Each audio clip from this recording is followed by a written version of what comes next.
Em nome do Pai, do Filho e do Espírito Santo. Amém.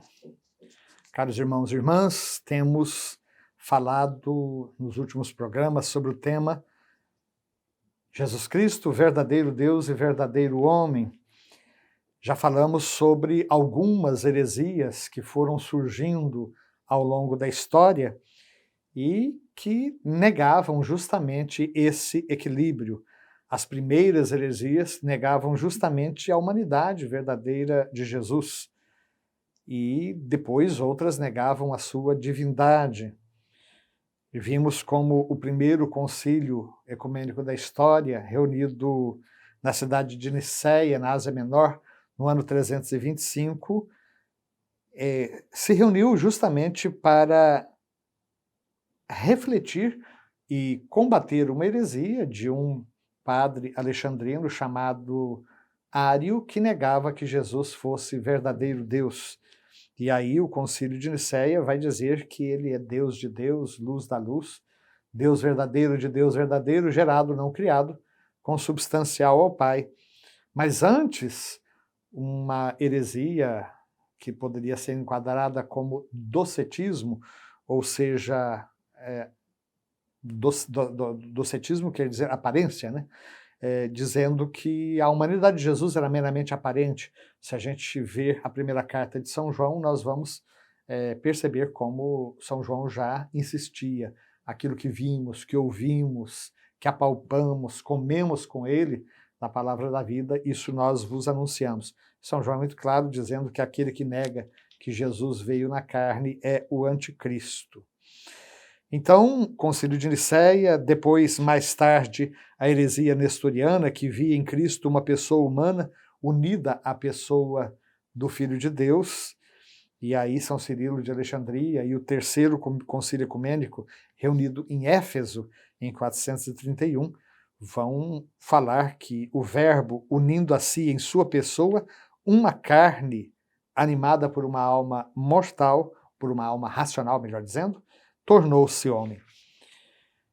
Vimos finalmente, aliás, no concílio de Éfeso, é que foi proclamado o dogma de que Maria é verdadeiramente mãe de Deus, porque pela concepção humana que o Filho de Deus realizou no seu seio, foi de Maria que ele tirou a sua natureza humana.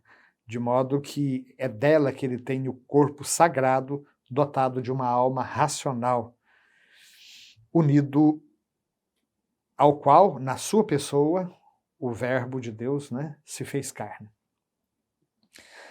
Vimos finalmente algo sobre o concílio de Calcedônia, que se reuniu em 451. Já estamos aí no quarto concílio ecumênico. Então, primeiro Nicéia, depois Constantinopla, Éfeso, agora Calcedônia, que vai enfrentar um grupo que afirmava que a natureza humana tinha deixado de existir como tal em Cristo, a partir do momento em que ela foi assumida pela pessoa divina do Filho de Deus. O concílio ecumênico de Calcedônia, ele vai confessar na linha dos Santos Padres que um só e mesmo Filho de Deus, nosso Senhor Jesus Cristo, o mesmo perfeito em divindade e perfeito em humanidade, o mesmo verdadeiramente Deus e verdadeiro homem, composto de uma alma racional e de um corpo, consubstancial ao Pai segundo a divindade, consubstancial a nós segundo a humanidade, semelhante a nós em tudo, exceto pelo pecado, gerado do Pai antes dos séculos, segundo a divindade, e nesses últimos dias, para nós e para nossa salvação, nascido da Virgem Maria, Mãe de Deus, segundo a humanidade. Então, um só e mesmo Cristo, Senhor, Filho único, que devemos reconhecer em duas naturezas, sem confusão, sem mudanças, sem divisão, sem separação.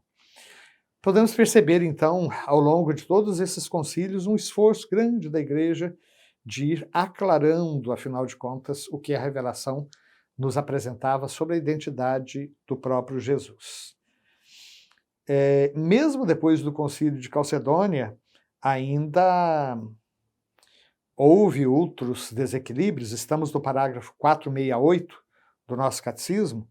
Depois do concílio de Calcedônia, alguns fizeram da natureza humana de Cristo uma espécie de sujeito pessoal. Contra eles, em 553, em Constantinopla, vai se reunir o Quinto Concílio Ecumênico, o segundo, portanto, de Constantinopla, que vai professar, então, acerca do Cristo.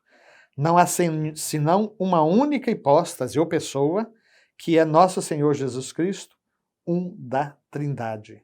Ou seja, o que se está dizendo aqui é que Jesus não havia duas pessoas, uma pessoa humana e uma pessoa divina. Havia, sim, duas naturezas, a natureza humana e a natureza divina. Mas uma única pessoa, isso no latim, hipóstase no grego, então havia uma única hipóstase, que é nosso Senhor Jesus Cristo, uma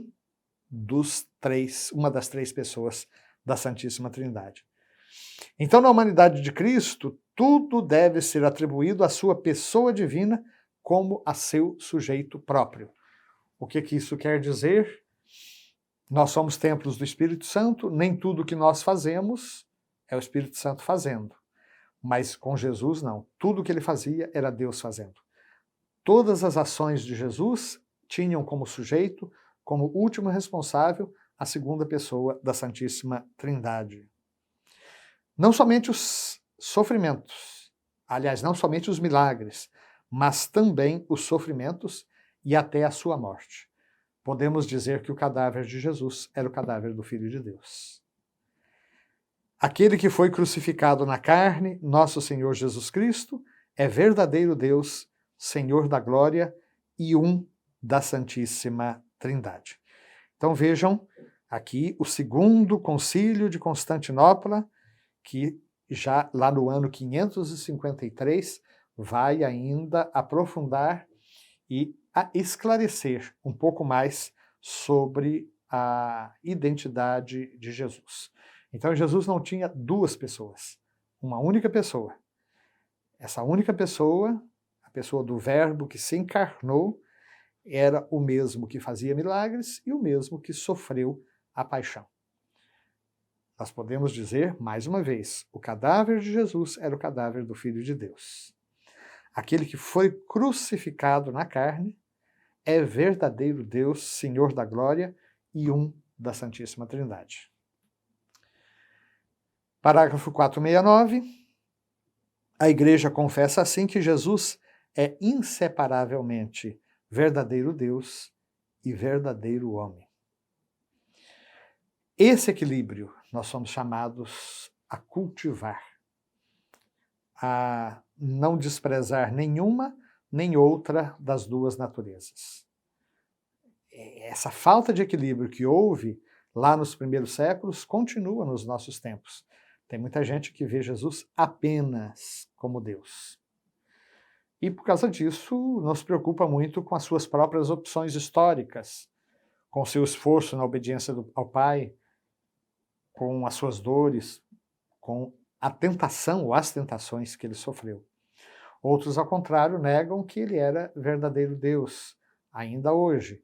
Então Jesus seria simplesmente um mestre, um iluminado, mas simplesmente um ser humano. Então a Igreja confessa que Jesus é inseparavelmente verdadeiro Deus e verdadeiro homem. Ele é verdadeiramente o Filho de Deus que se fez homem, nosso irmão, e isso sem deixar de ser Deus, nosso Senhor. Sempre de novo me vem aquela imagem de Moisés quando se aproxima da sarça ardente no topo do Monte Sinai, ou do Monte Horebe. Moisés, tira as sandálias, porque a terra que você está pisando é terra santa. Peçamos ao Espírito Santo, o único que pode nos levar a um conhecimento mais profundo, que nos conduza sempre mais à perfeição, na fé e no amor. Que assim seja. Amém.